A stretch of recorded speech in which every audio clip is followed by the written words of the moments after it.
আপনারা জানেন বিএনপির চেয়ারম্যান জনাব তারেক রহমান রাষ্ট্র কাঠামো মেরামতের 31 দফা দিয়েছেন। এই 31 দফার আলোকে গত 25 ডিসেম্বর বাংলাদেশ যখন তিনি প্রত্যাবর্তন করেন, তিনি একটি কথা বলেছিলেন, we have a plan for the people for the country.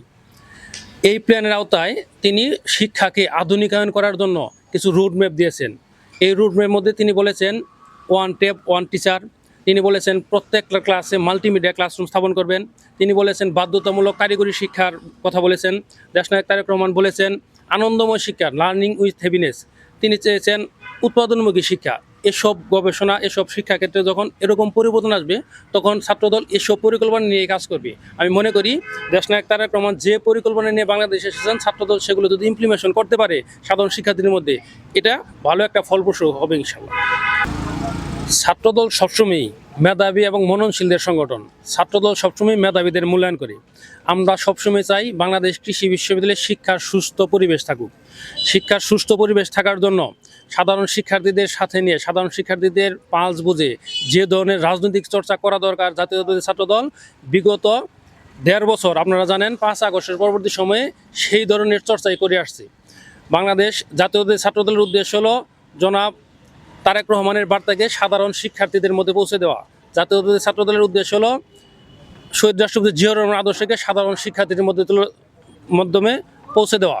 আমরা চাই বাংলাদেশ কৃষি বিশ্ববিদ্যালয়ে সবসময়ই সাধারণ শিক্ষার্থীদের যাতে সঠিক পরিবেশ পায় শিক্ষার, তারা যেন সঠিক আবাসনের ব্যবস্থা পায়, তারা যেন উচ্চ গবেষণার সুযোগ পায়।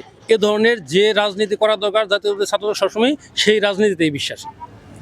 আপনারা জানেন আগামী 12 ফেব্রুয়ারি ত্রয়োদশ জাতীয় সংসদ নির্বাচন। এই নির্বাচনকে সামনে রেখে আমরা জাতীয়তাবাদী দল বিএনপি এবং ছাত্রদল বিগত 17 বছর এই ভোটের অধিকার ফিরিয়ে আনার জন্য আন্দোলন করেছি। যেহেতু আমরা সুযোগ পাচ্ছি আগামী ফেব্রুয়ারিতে ভোট দেওয়ার, এজন্য প্রথম এবং প্রধান ভূমিকা থাকবে ছাত্রদল এবং সাধারণ শিক্ষার্থীদের। তারা তাদের পরিবারকে বলবে কেন তারা ভোট দিবে, তারা তাদের আত্মীয় স্বজন বন্ধুবান্ধব সকলকে বলবে কেন তারা ভোট দিবে, কী জন্য আগামীতে তাদের নিরাপত্তা, তাদের সাধারণ জীবনযাপন যাতে বিঘ্নিত না হয়, সাধারণভাবে মানুষ যেন চলতে পারে, এবং কি পরিবার এবং তাদের নিরাপত্তার জন্য তাদের ভবিষ্যৎ যেন বিনির্মাণ হয়। এসব করার জন্য বাংলাদেশ আগামী কেমন রাষ্ট্র চায়, কেমন বাংলাদেশ চায়, এসব বাংলাদেশের যদি কথাগুলো তারা উপস্থাপন করতে চায়, তাহলে আমাদের অবশ্যই ভোটের অধিকার ফিরিয়ে আনতে হবে, আমাদের ভোট প্রয়োগ করতে হবে। যখন তারা ভোট দেবে তখন তাদের প্রত্যক্ষ ভোটেই সরকার নির্বাচিত হবে, ওই সরকার তাদের কাছে জবাবদিহি করতে বাধ্য। এজন্য সাধারণ মানুষ সহ সাধারণ শিক্ষার্থীদের উচিত হলো তাদের ভোটাধিকার প্রয়োগ করা।